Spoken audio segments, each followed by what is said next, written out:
Well, good morning, and thank you all for joining us this morning. Lieutenant Governor Reynolds, Director Beth Townsend, and I are delighted to be announcing the next big step for Future Ready Iowa initiative. In August, I signed Executive Order number 88, creating the Future Ready Iowa Alliance. The charge for the Alliance is to develop and recommend a comprehensive strategy to reach Iowa's Future Ready Iowa goal. We want 70% of Iowans in the workforce to have education or training beyond high school by the year 2025. Today, almost half of the workforce has that. In a competitive knowledge-based economy, reaching this goal is critical to assure that Iowans have greater career opportunities and employers can hire enough of the skilled workers that they need. Iowa needs to build on the work already underway to design a dynamic 21st century education to employment system to help more students and adults prepare and advance with an emphasis on high demand jobs. That must include accelerating reforms to give Iowa's children a world-class education, with a focus on underachieving students and targeting more education and training for adults to help meet the skills shortage. Iowa's 70% goal is inspired by the Lumina Foundation's commitment to 60% of Americans having high-quality degrees, certificates, or other post-secondary credentials by the year 2025. An analysis by Georgetown University and a grant from the National Governors Association helped us set Iowa's ambitious goal.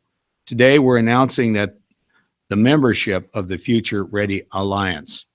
Now the real work starts, and the first meeting of this alliance will be on Friday from noon till 3:30 at the Des Moines Botanical Center. The Alliance's report is due October 31st, 2017. I'm thankful that Lieutenant Governor Kim Reynolds and Principal Financial Group's President, Chairman, and CEO, Dan Houston, are leading the Future Ready Iowa Alliance as co-chairs, and will be joined by a great group of Iowans to advance this important work. You have the list of people, and we're very pleased with the quality and caliber of people that have accepted the invitation to be part of the Alliance. It's now my pleasure to turn the podium over to the co-chair, Lieutenant Governor Kim Reynolds.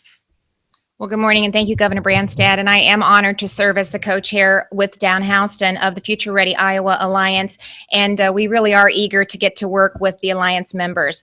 I want to thank all Iowans who have certainly shown a willingness to put their time and effort into this really important issue.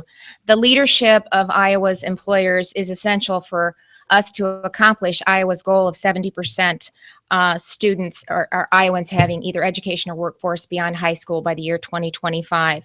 In partnership with educators, students, and families, labor, nonprofit leaders, as well as elected officials and state and local government policymakers. Really, employers are best positioned to do three key things, and that is to help us identify high-demand jobs, not only the jobs of today, but the jobs of tomorrow, to work more closely with elementary, secondary schools, as well as colleges and universities, training programs like the apprenticeship program to make learning more relevant so it leads to employment as well as rewarding careers. To help us identify opportunities to strategically offer more education and training to adults that are already in the workforce, such as those with some college but no degree, as well as to work with unemployed and underemployed Iowans. Reaching Iowa's 70% goal will require an unprecedented degree of collaboration among all stakeholders to help us better connect all elements of Iowa's workforce pipeline. Students want to succeed, but they might not have the support or the information that they need. Likewise, adults that are in the workforce who want to advance may be limited by time and financial constraints. Educators are concerned about providing strong instruction, but they don't always connect that to career exploration and preparation for job placement. Employers need to fill the job openings that they have right now and may not always be focused on developing their candidates for the jobs in the more distant future. But the year 2025 is less than 9 years away, and we know that clock is ticking. So I look forward to working with all the Alliance members to meet the charge of really recommending a comprehensive strategy by October 2017 so that we can do what Iowans always do, and that's to reach the goal of 70%. Through collaboration, we know that we can get Iowans ready for college or careers. We know we can get Iowans credentialed for career success, and we know that we can get Iowans hired into rewarding careers. So it's my pleasure now to turn the podium over to the Director of the Iowa Workforce Development, Beth Townsend, and she's going to highlight a little bit more details about the membership. Beth? Thank you, Lieutenant Governor Reynolds and Governor Branstad. As they've indicated, the Future Ready Iowa Alliance is made up of a cross-section of dynamic Iowa leaders who have raised their hands to meet the goal of 70% of Iowans having post-secondary education, training, or certification by 2025. I am humbled to be helping Lieutenant Governor Reynolds and President Houston lead the effort because the Future Ready Iowa Alliance initiative is something that we firmly believe is necessary in order to develop the workforce we are going to need in the next 10 years.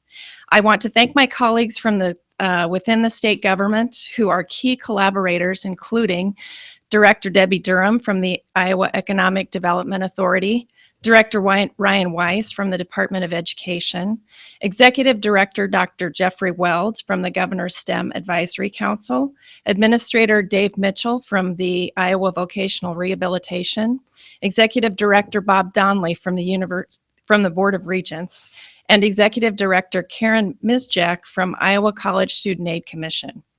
Given the work that has already been done by the NGA Talent Pipeline and in preparation of the Workforce Innovation and Opportunity Act implementation, we are in a strong position to do this work. We are poised to align services to help Iowans find good jobs with sustainable wages and through the development of cross-agency collaboration. I want to say thank you to the business and industry leaders who have volunteered to be on the Alliance. The main issue identified by Iowa's employers today is finding enough qualified and skilled workers who are ready and able to work. Many of which, as we've identified, require training and education beyond high school. Thank you to the educators who have agreed to serve. Education is a key component to the success of Future Ready Iowa. Educational representatives include the Iowa Board of Regents, private colleges and universities, community colleges, K-12 administrators, classroom instructors, students, high school guidance counselors, career and technical education, and Iowa area education agencies. We want to thank the elected officials from across the state who are critical to the state development policy discussion. Since minority unemployment is more than double in some counties in Iowa, the Alliance will develop strategies to reduce the minority unemployment rate. Another focus of the Alliance work is to address disparities in the workforce for those with barriers to employment, including Iowans with disabilities and those returning to the workforce after being incarcerated. Toward that effort, individuals from community organizations who serve underrepresented populations and are at the table. These include nonprofits, chamber organizations, public health institutions, human resource professionals, and social service organizations. Iowans from all walks of life will have the opportunity to be involved in this exciting initiative. Dozens of Iowans applied to the Alliance, and we welcome the diversity of experience, perspective, and opinions as we tackle the challenge of meeting workforce needs for the next decade. This will be an all-hands-on-deck approach, and we thank everyone who has raised their hand. We're so fortunate to live in Iowa, where we can put aside political differences and personal agendas and focus on the issue at hand, ensuring that 70% of Iowans have post-secondary education, training, or certification by 2025. Iowans are by nature committed to improving the lives of their children and providing opportunities for all Iowans because they recognize we will all win when we accomplish this task. Director Townsend, Lieutenant Governor, Kim Reynolds, thank you very much. I think you can see this is a pretty impressive group of people that's been put together. The first meeting will be at the Botanical Center at noon on Friday, and it is open to the public as well as the press, of course. Questions on this subject? Governor, there have been some reports recently that Iowa actually ranks kind of low on the percentage of people, particularly men, but in general, percentage of people who are college educated. I think a lot of people hearing this report are going to say, really only 50%. Right. That's the reason for the alliance. Is because we hear this as we travel around the state from employers. And the Lieutenant Governor and I go to every county every year. We meet with a lot of business and industry. And the theme we keep hearing is we have good jobs available. We can't find people with the right skill set. What we've done with STEM, I think, is really helping. And that started with young people at an early age. But we have that challenge today as well as for the future. Well, as far as how we rank against other states, apparently we don't rank that well. What are some of the things that have worked against that? Well, instead of focusing on the past, we're focused on the future. And that's the reason why, with the help of the Lumina Foundation, the National Governors Association, we put a realistic but very ambitious goal together. And you've been watching, we've been working on this for months. I signed the executive order, I think was back in August.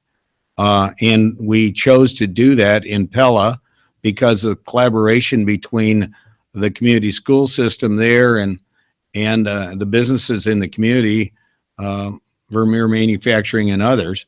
And if you look at the makeup of this alliance, you've got leaders from all over the state, I think 27 counties. You've got top leaders in business like Dan Houston and others. You've got all three of our university presidents, community college leadership, as well as private schools, and of course, nonprofits. And so we really tried to put together a really top-notch group of people that can spend the next year putting our strategy together. So we understand there's a challenge out there. We want to meet that challenge, and we want a much brighter future for the workforce in our state. One of the things is, talking with people my age and people your age who have kids who are in college or graduate from college, is that they graduate from college here and then they go to Minneapolis, Kansas City, Chicago. Your daughter went to Arizona. What about stopping that demographic shift out of Iowa, which I would guess probably affects trying to get to this 50-70% part if they just leave the state? Well, we're already beginning to really address that.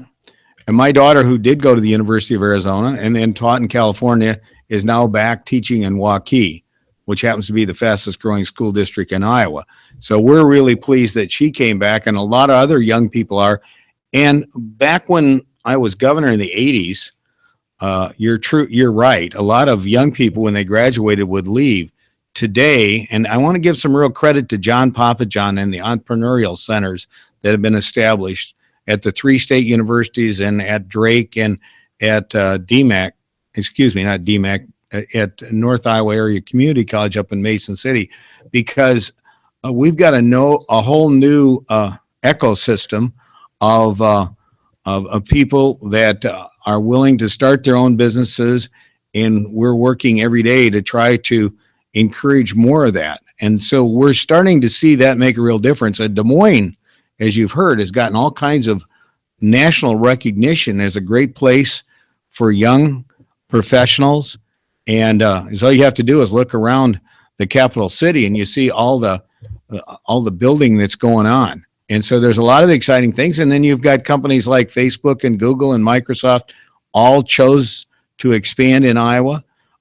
We've got a lot of things going, but we need to make sure the workforce has the skills that are needed for the jobs of the future. And they don't all require a 4-year degree. A lot of those require maybe an apprenticeship, a technical skills, maybe an associate's degree.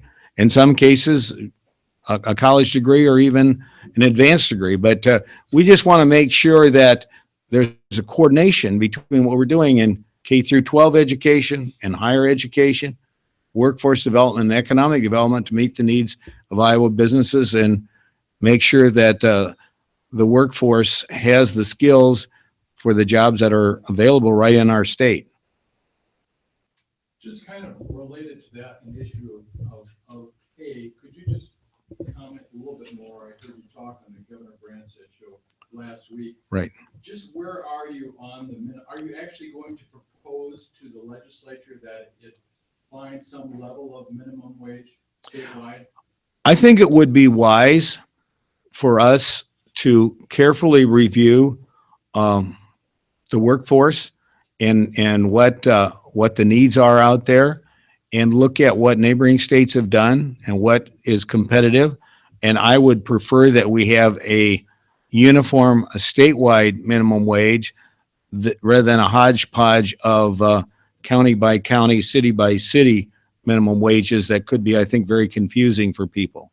So are you going to recommend a figure or just, are you going to suggest that the legislature try to find a level that works?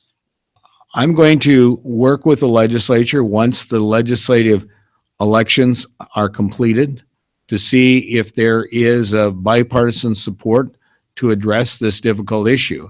And I've talked with members of the Polk County Board of Supervisors, and one of the members told me, no deed goes unpunished, no good deed goes unpunished. So it's not easy, and they found how challenging and difficult it is to come with a reasonable and balanced approach. And consequently, we know this is a controversial and difficult issue, but I think it's one that hopefully we can address. And it would be my hope that after the election is completed, we can sit down with the leaders of both parties in both houses and see about what can be accomplished. I think would make some sense to try to get some technical advice from people that are knowledgeable about workforce competitiveness, and that I think could play an important role in this. I've talked with Debbie Durham about this as well. You figure that will you try to offset this somehow and give businesses something else? So if you're going to encourage the minimum wage, you're going to do more property tax or more some other kind of. Well, I think we constantly want to look at what is competitive. We don't want to hurt business, especially startup businesses that we want to encourage and support. And so we have to be very careful.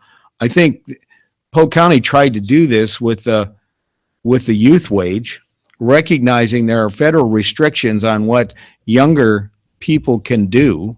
And consequently, they can't perform some things. And I heard that, not only can they not cut meat, they can't even cut cheese. I'm sorry, we lost our sound. Oh, my goodness. But you awesome. Well, okay, well, hopefully we can get that back. I hope nobody has hacked into the system here. So when we're living in this cybersecurity era, that who knows? You didn't get any of the remarks on the minimum wage? Okay.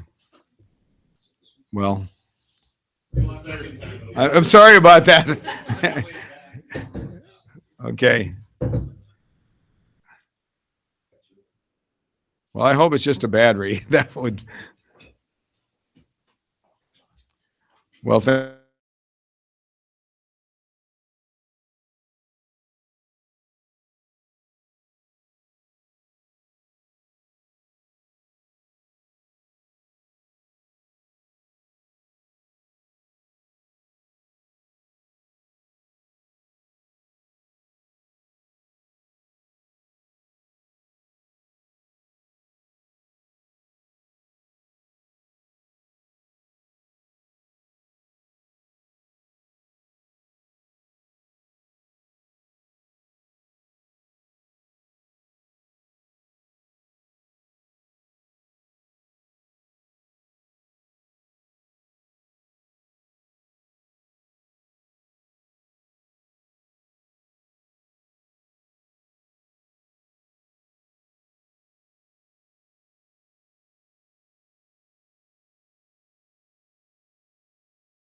About Halloween? Why do you think that it's time to push a higher wage to make more? Well, a number of other states have increased their minimum wage, and now we're seeing this activity in several counties.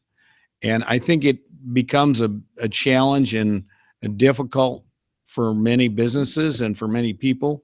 It would be better if we had a uniform statewide minimum wage. It needs to be a delicate balance, though, because obviously we want to improve the income for people that are at minimum wage jobs. We want to do it in a way that's not going to drive small businesses out of business or actually destroy jobs. So that's why it's an important important balance that we achieve. I think it's important to get some people with expertise that can review and determine, what is an appropriate wage level throughout the state of Iowa, and also the impact that it will have on businesses. And I've talked with some of the local officials, county supervisors, and it's been a real challenge for them.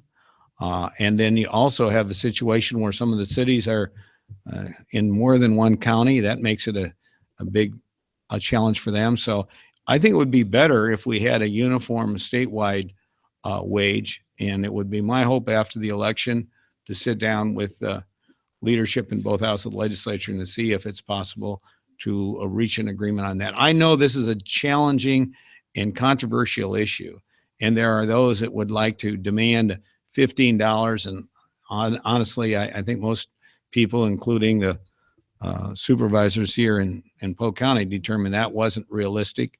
So we have to look at what's fair, but also what's realistic and what will help people and not hurt small business. To have a uniform minimum wage statewide, would that require preempting what some of these Yes. counties have passed? Even if the state uniform rate is lower than what these counties would have in effect already? Well, there's already some legal questions about whether the counties have this authority. To my knowledge, it's not been challenged in the courts yet, but it could. So I think, and especially since you have some communities that are in more than one county, it creates a real challenge and a real problem for them. So having a uniform statewide minimum wage would make more sense, and that's what most of our neighboring states have done. So just to be clear, about signing up to higher minimum wage. Well, I did back in 1990. So I have never ruled that out, and I've said that for the last several years. The question is, can we achieve a bipartisan consensus on what would be a reasonable and fair level? On another subject, it appears some of the prisoners have tested positive for meth. Are you concerned that contraband is getting into the prisons? Well, yes, I would always be concerned about that, and that's always been a challenge with people smuggling items into the prison. And so that's something we want to be very vigilant about, because that's a very serious and dangerous thing for prisoners to receive contraband of any kind, be it weapons or being it drugs or whatever. So that's something we're very concerned about, and certainly I'm sure that corrections is very vigilant about that. But the issue is, though, that they're saying that staffing has been cut to the level that they can't monitor that. Well, actually, we have increased the staffing since I came back and Lieutenant Governor Reynolds came into office, and we have been able to reduce the prison population. So we are continuing to work to make sure that we have adequate level of staffing and the staff has the right training. I recently visited both the parole board and corrections, and I got a chance to see some of the new people are being hired and the training they're going through. So it's becoming a lot more professional, and I think that's a good thing. But you're dealing with some very dangerous people that have committed violent and serious crimes, and we want to make sure that we're doing everything we can to protect the safety of the people of this state from those people that are in the correction system. Does this merit any type of legislative action? Well, I really think what we need to do is constantly look at our system and how it can be improved and how the training can be improved. And we're, I think, blessed that we have not had some of the serious incidents that have occurred in other states. But the correction system is a system where you're dealing with some of the most dangerous and violent people in society, and it's critically important that that be managed appropriately. We went through this, when the old Fort Madison was closed and we went to the new facility, and a lot of work went into that transfer, and that had happened to be handled in a very smooth manner. I just have Trump questions. One, you've been at these events where people are shouting, lock her up, and Andy, you're aware, Trump has been saying he wants to put Hillary in prison. Do you support that? And secondly, does Lieutenant Governor Reynolds support Trump when he says he wants to sue all these women who are accusing him of sexual assault? Well, I think it's important to focus on the issues that the American people care about. And I think the people of this country are concerned about the dangers we have in the world today, the fact that the administration and Hillary Clinton has underestimated the threat from ISIS and Islamic militants. We see what's happened, and some of these people have been radicalized that not only have done terrible things in the Middle East and in Europe, but even in this country. And also, I think issues like the national debt and reducing the tax and regulatory burdens that will help create more good jobs in this country. Those are the issues that I think the Trump campaign needs to focus on and the American people care about. Do you think they should stop saying this thing that he wants to put her in prison? I think he should focus on those issues that I just talked about.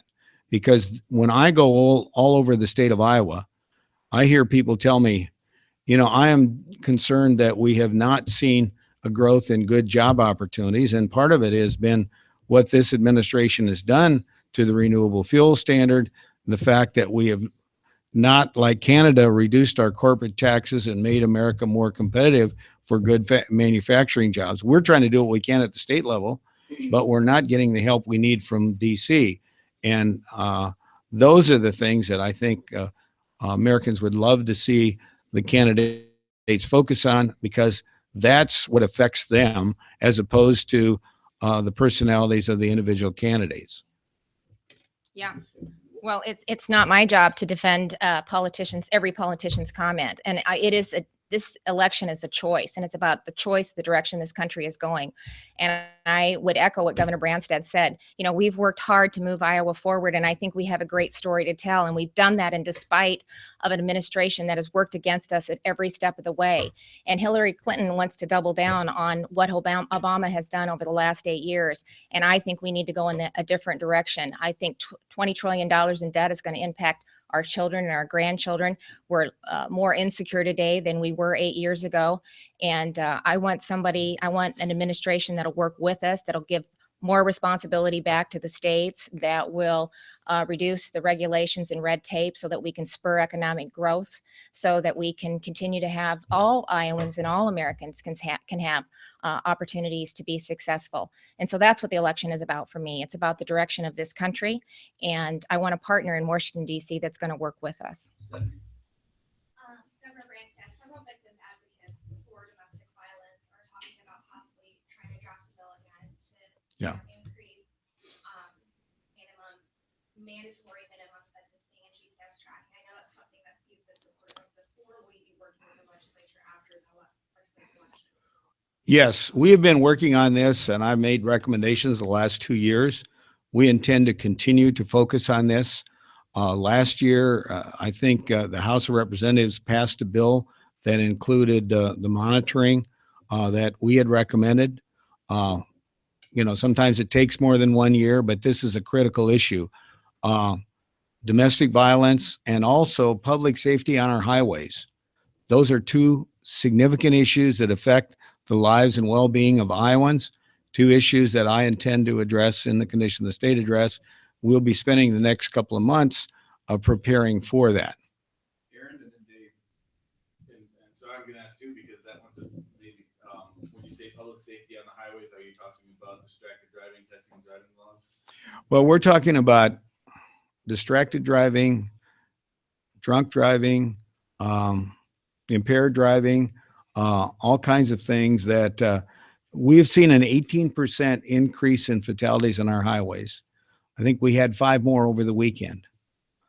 This concerns me. We'd had a long-term trend for a reduction in deaths on the highways, and now we've seen it turn around. And we have public safety has a task force that's looking at this, and we want to look at other things to protect people on bicycles and motorcycles, as well as pedestrians and obviously people in vehicles.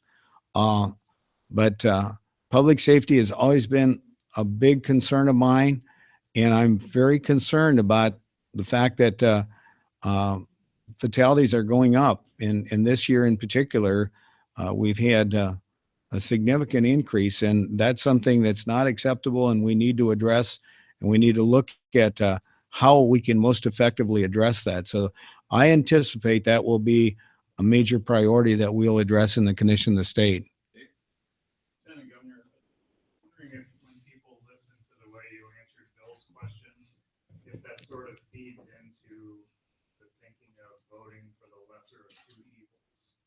Well, I think I said it's about voting for the direction of this country, and I believe that the direction of this country is headed in the wrong direction.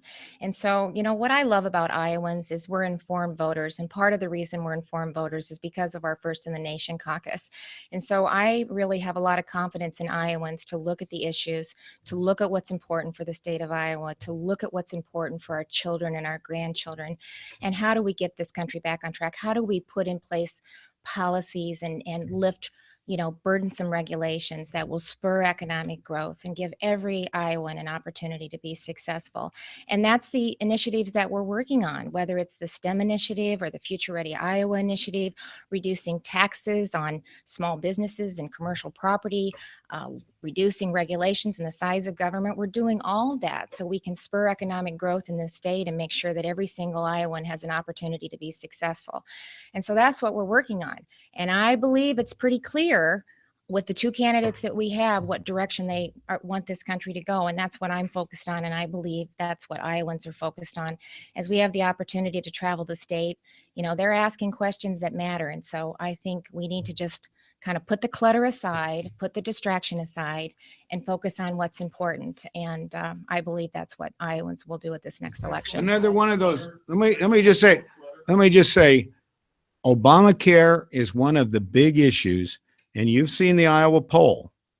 59% believe it's going the wrong direction. They feel they were lied to by the president when he said you could keep your doctor, you could keep your insurance. That's not true. Now, we did go in and get our Farm Bureau program. We got a waiver for that, but it expires in 2018. And I've heard horror stories about how much those premiums are going to go up. It could be over 100% even. That's unbelievable. I've said from the get-go, it's unaffordable and unsustainable.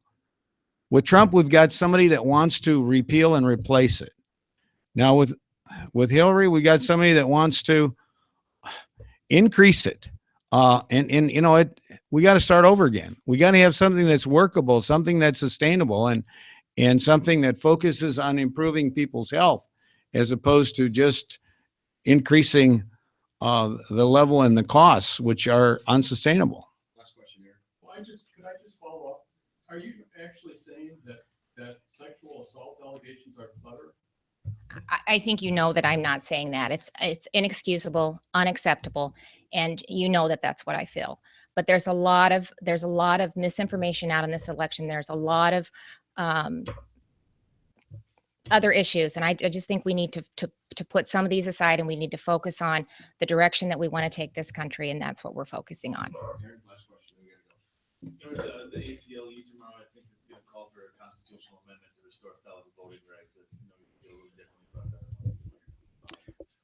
Well, I respect the Constitution of the state of Iowa. And as you know, the Iowa Supreme Court has upheld the Constitution. An individual that commits a felony can get their rights back. Is all they have to do is fulfill the responsibility of their sentence. And that is serve the time, to pay the fine and pay the court costs. And in the rare case where there is restitution, be current on it. That is not a big burden. And so felons can earn their rights back. And frankly, I sign those documents just about every day, restoring felons' rights. But just say it ought to be automatic and you get it without meeting your obligations to society, without paying your fine, without paying your court costs. And by the way, there's hundreds of millions of dollars of unpaid fines and court costs in this state. And it's not fair to the honest, law-abiding citizens of Iowa that convicted felons would be just given a free pass without meeting their obligations. I had a great teacher in 8th grade that taught us rights, respect, and responsibility. We have rights as American citizens, but if you commit a felony, you need to earn those rights back by fulfilling the obligation that the judge says, that you pay this fine, serve this time, pay the court costs. And if you do that, we will restore that. Now, to get your firearms rights back, we're going to do a much more serious background investigation to make sure that you are a good risk and that you're not going to be a risk to society. But for voting rights, be able to run for public office, it's relatively simple. I think it's a 13 question item that you have to, and we tried to simplify it and make it as easy as possible. I think it would be wrong to have a constitutional amendment that would just make it so that it becomes automatic. And the Iowa Supreme Court ruled that way, and I think they made the right decision. Thank you.